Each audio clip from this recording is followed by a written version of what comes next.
In this video, I'm going to show you guys the 4-4-1-1 second variation, so the 4-4-1-1-2. As you can see, I'm 8-0 in playoffs right now. I'm kind of tired, so I'm not going to finish the last two. I'll just do them tomorrow. But so far, I've been using the 4-4-1-1-2 as like a little experiment because I've seen people use it lately. It's a pretty good formation. It's really similar to the 4-2-3-1, which is a personal favorite of mine. So if you like formations that operate similarly to the 4-2-3-1, the 4-4-1-1 is a really good one. It does offer width differently than the 4-2-3-1 does because it has actual wingers, and I'm going to show you guys the tactic real quick. I have it set to my ultra attacking.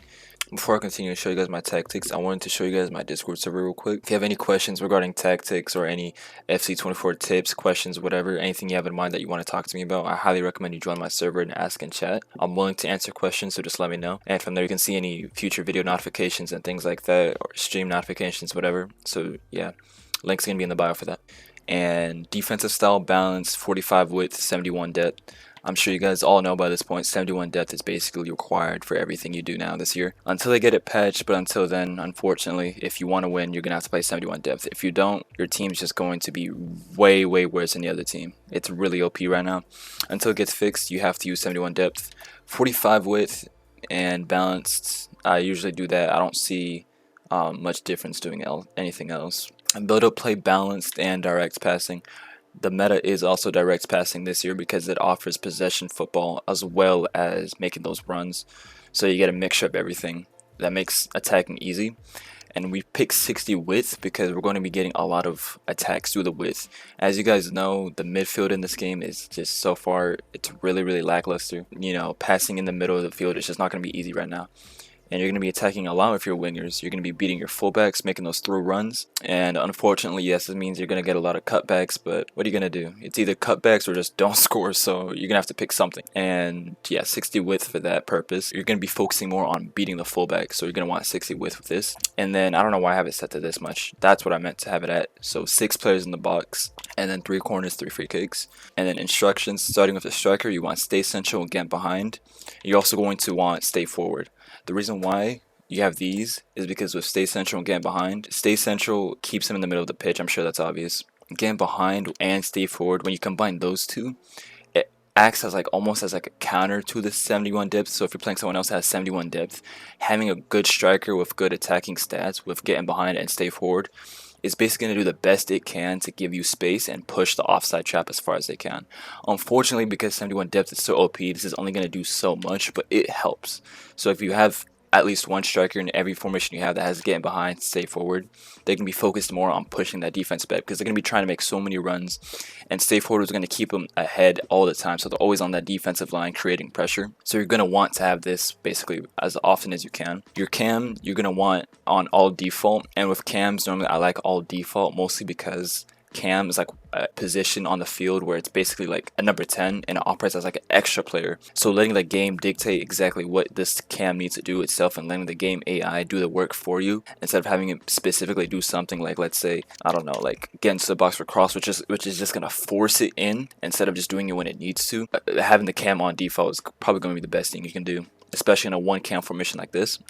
And then both of your wingers right here, basic defensive support, cut inside and get behind. Formations like this, the 4-4-2, things that have wide midfielders like this, that aren't wingers, but they're like left mid, right mid. And obviously not formations like the 3-5-2 or whatever. Formations like these in specific, you're going to want cut inside and get in behind because that's just the meta when it comes to these positions right here. They're going to maximize attacking output within the box in the final third, and also be able to have those positions to get on the outside of the fullback when you make those through runs from, you know, the fullback, you know. So having these, you're going to be able to spam through balls to them, and when you're in the shooting positions with the striker and the cam, there's still going to be options to shoot, if that makes sense, because you don't want them hanging on the edge of the box. You want them also helping the strikers.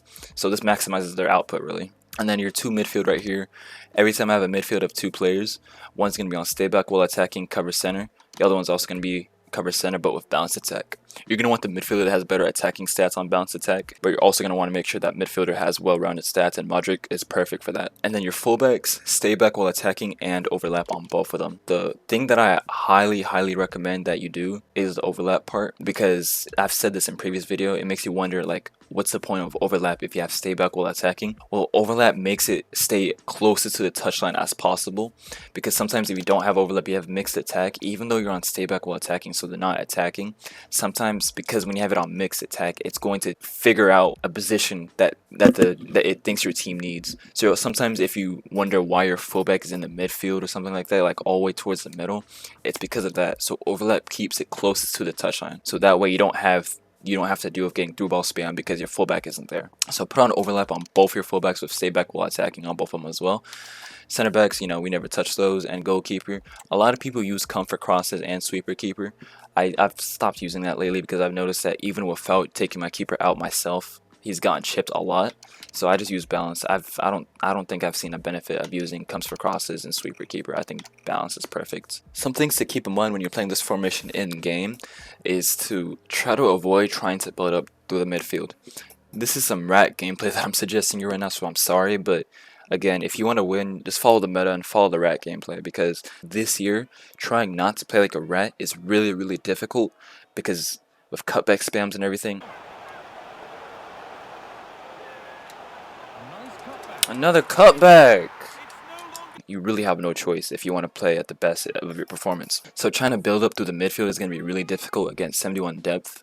And especially with a formation like this that offers you wide midfielders that are going to be able to beat the fullback a lot. Especially if you have good wingers, like I recommend Rodrigo and Rafael Leao. If you have wingers like those that have really good pace and also really good play styles, they're going to be able to beat their fullback very, very consistently.